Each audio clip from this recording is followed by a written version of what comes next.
Bueno, sé que os vais a quedar un poco sorprendidos, pero os voy a hablar de los alcoholes, de los métodos que hay para obtenerlos y de las reacciones que permiten transformar los alcoholes en otras cosas, en otras funciones.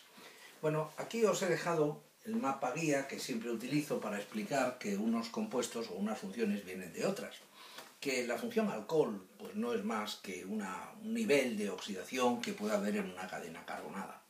Por tanto, para llegar a los alcoholes es razonable pensar que procesos oxidativos de compuestos de menor grado de oxidación, como son de funciones con menor grado de oxidación, como son los alquenos, pues nos pueden transformar a esa función, al doble enlace, en una molécula de alcohol. Una molécula de alqueno se puede transformar en un alcohol anti-Markovnikov, como recordaréis, con diborano, B2H6, y posterior hidrólisis alcalina, o bien con agua en medio ácido. Esta reacción no olvidéis que realmente va por carbocationes.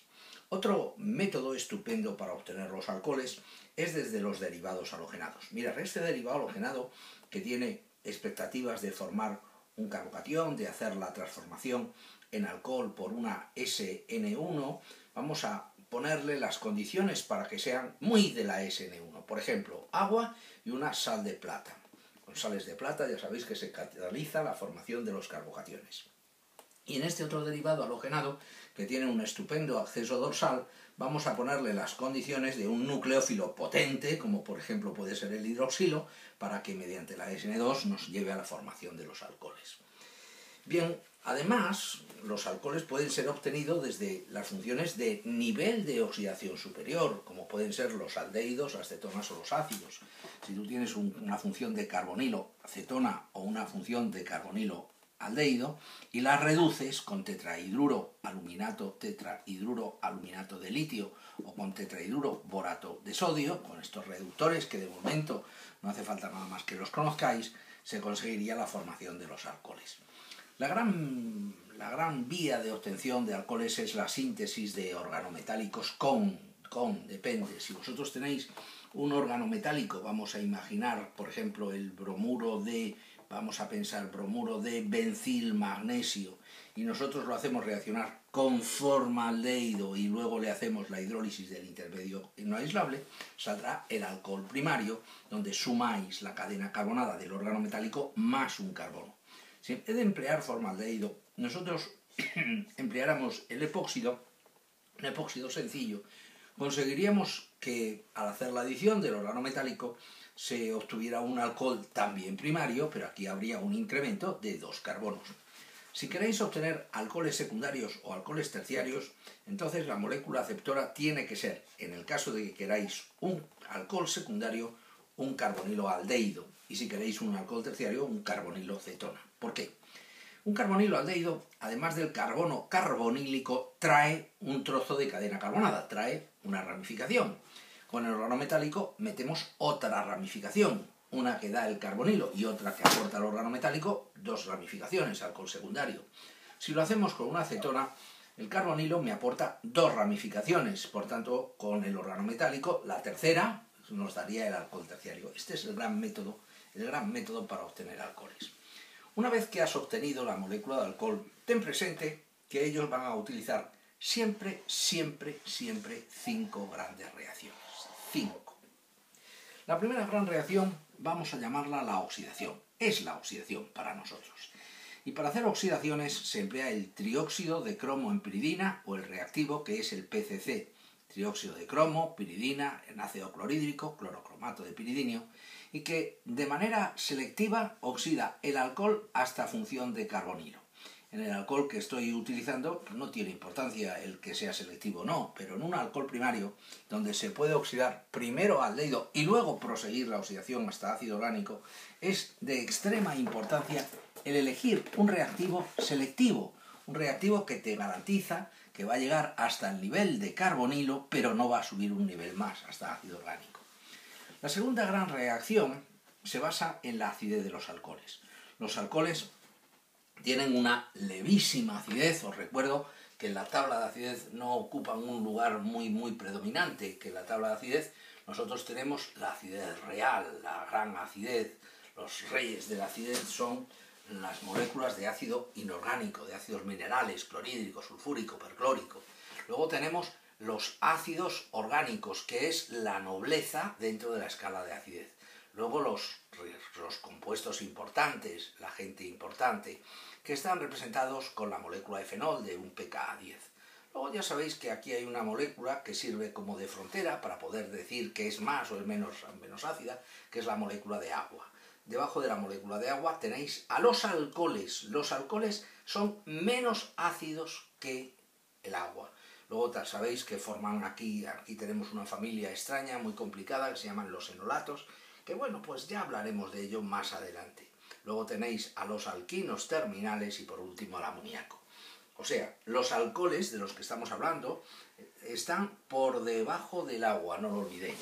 Por esa razón, para que una molécula de alcohol logre formar una sal, se hace completamente imprescindible que el medio que empleéis sea poderosamente alcalino. Por ejemplo, sodio metal, amiduro de sodio, hidruro de sodio. Hidruro de sodio es un gran reactivo, aunque en Alcalá emplean sobre todo el amiduro de sodio. Las sales de los alcoholes, ellos lo utilizan muchísimo como nucleófilo para hacerlo reaccionar con moléculas de derivados halogenados.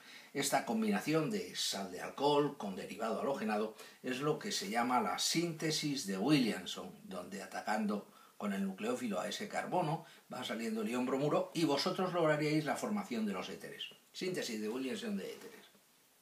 Los OHs de los alcoholes son malos salientes, como todos sabéis, fatales salientes, son grupos muy básicos, por tanto no tienen ninguna intención de salir. Pero nosotros tenemos una técnica para transformarlos en buenos salientes. Es hacerlos reaccionar con el cloruro de paratolueno sulfonilo, una molécula derivada del ácido sulfónico. Es el ácido paratolueno sulfónico que se obtiene por sulfonación del tolueno y esta molécula se le sustituye el OH por un cloro para que reaccione con el alcohol. Esto es el famoso cloruro de paratolueno sulfonilo o cloruro de palatosilo.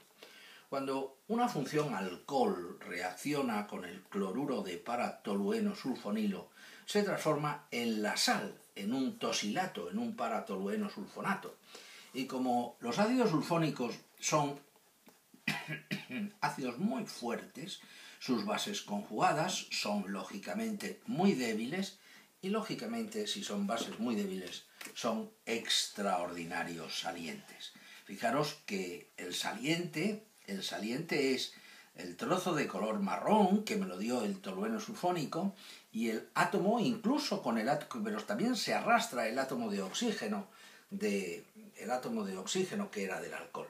Para que tengáis una idea clara de la calidad del saliente que es el sulfonato, os recordaré que un cloro tiene una velocidad de reacción de 1, un bromo tiene una velocidad de reacción de 80, un iodo de 150 y un tolueno sulfonato, un